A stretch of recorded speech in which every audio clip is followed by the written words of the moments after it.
Joining me today is New Hampshire State Senator David Pierce. David, let's continue the conversation about the opioid crisis, the state's response. As I said earlier, I really think, and I hope I'm wrong, and really hope I'm wrong, but I think we're seeing the beginning of a long-range thing. That it's not going to, what we did this year won't solve it. It's a multiple-year impact. It'll take a while for us to sort of ebb the trends we've been seeing in the use of opioids. And you've got the prescription side, you've got the heroin, you got treatment, you've got incarceration, you've got prevention. Do we have enough access? Do we have the funds to do what we want to do? We heard recently one of the candidates talking about leadership, so we've got all these sort of things going on.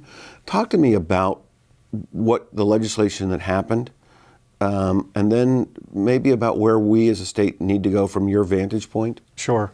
Yeah, I think you're right, and I think the reason why it's going to be a long-term problem is not because the state is not responding to it, but because there are underlying problems that are causing it. And it's things like stagnant wages, families not moving forward, and how that gets people into that cycle of despair, and then therefore having to rely on these things to survive.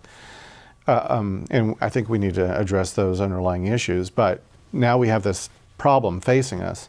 And I think the legislature I would give the legislature a B+ on the job that we did in addressing the situation, because the governor called us back into special session last November. And she had a number of bills ready to go that she wanted to get passed.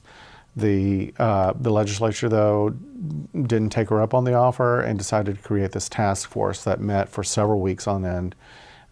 It's good to gather data, of course, but and it was only then that the bills got introduced in the normal course of business, and we were just now finishing passing them in the last few weeks. And with a crisis of this magnitude, I think we do have to be a lot more nimble than that, and that's why I would say giving us a B+. But what we got passed. But what we got passed was good. I mean, a lot of treatment, a lot of education. In fact, both the Speaker and the President of the Senate have called us back into special session next Thursday, the 16th, in order to consider a bill colloquially referred to as Granite Hammer, which is state funds being allocated to local law enforcement to help in their efforts to help combat the crisis. And that was something that had been winding its way through the legislature, but died on the vine at one point in the legislative process. And I think legislative leadership saw the error of their ways, and so they're bringing us back to get that passed. What is that bill? What will it do? It will, like I said, it will provide state money to allow state police and local law enforcement to help support their efforts in getting this done. And so that's on the enforcement side of the spectrum. Not only enforcement, but also the identification of, because we have programs especially in Manchester now too, is where someone who is experiencing a problem and can self-identify as having a problem with opioids can go to law enforcement and say, I need help. And they don't have to go through the criminal process. Exactly. They can refer into a medical process. Exactly. I mean, that's that would be a good use of resources. Yes, I think. because you can't arrest your way out of this problem. Education and prevention are the best tools we have to tackle a problem like this.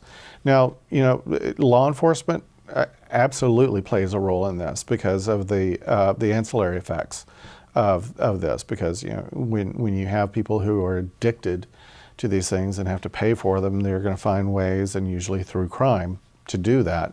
Plus also, of course, the possession itself. And the people who are dealing with, exactly. Exactly. We got about 40 seconds, 30 seconds left, 20 seconds, I think. This goes so fast. I know. But in 2 years, all right, what needs to happen for the next 2 years? I think in the next 2 years, again, I think much more emphasis on the front end of things. Like I said, addressing the underlying causes of these issues, as well as once the problem has arisen in a particular individual, both education and prevention. Well, thanks. We're out of time in this segment. When we return, we're going to talk about next year's legislative session, and that means the budget. So please stay with us.